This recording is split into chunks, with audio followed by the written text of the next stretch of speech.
All right, let's get started. This will be a brief tutorial about how to clean your hearing aids. So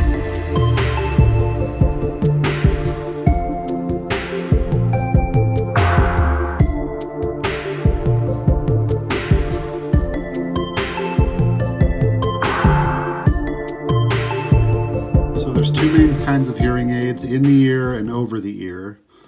I would recommend on either side, the two main things you're going to want to look at is the microphone input or the speaker output, or if you have a behind the ear with a tube, then the output from where it comes from the ear mold.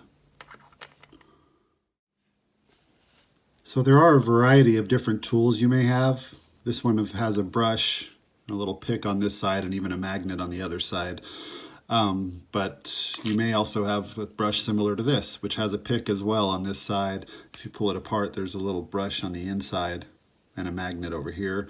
So no matter what tool you have, they all should kind of work similar.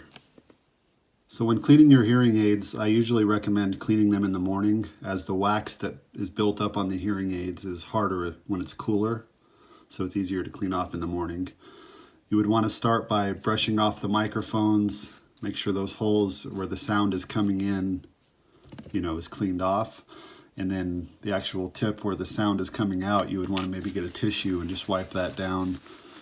Make sure that you would look at the end and make sure if there's any wax building up in there. And then maybe wipe off the hearing aid itself. Now if you need to, you could take off the tip of the hearing aid, which is called a dome.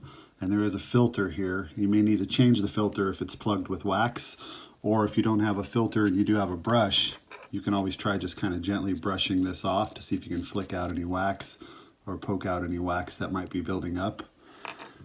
Same thing with the custom hearing aids. There is a little filter that protects the speaker, and you would want to just brush that off or change that if you could. The same thing goes for the mold. Is wax can build up in the vent hole or even where the tube is. You may just need to brush that out, or even use the little pick part and actually pick out any wax that you're seeing building up in the actual ear mold.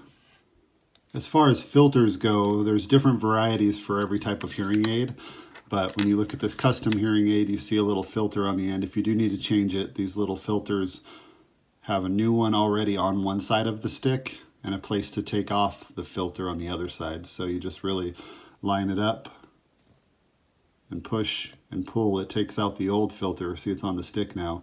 And then you flip it over, line it up, and you just push and pull and see the new one's in there. So if your hearing aid was not working, chances are it was just plugged at this filter, or plugged again in where the sound comes in. So you want to make sure to clean that off really good. Another example of changing the filter, after I had taken this dome off, that little white filter on this one, I would just get the filters that are appropriate for the hearing aid, take out a new filter, and the same concept here. This one's a little bit different, but you screw it in, pull, see the old filter was taken out, flip it over, and you just push and pull, and the new filter is in there ready to go, and then you reassemble the actual hearing aid. One thing to think about as far as these domes do last quite a while, even several months sometimes, but if they are caked with earwax on here or corroded, maybe just getting a new one and putting that on there instead of the old one. If you don't have any new ones, you could always take that off and rinse it off and let it dry before putting it back on. You don't want the hearing aids to get wet, but this little dome part, it's okay. Well, I know it's not Star Wars, but I hope you enjoyed the content and didn't fall asleep. But either way, I look forward to making more videos for you. Until then, you take care.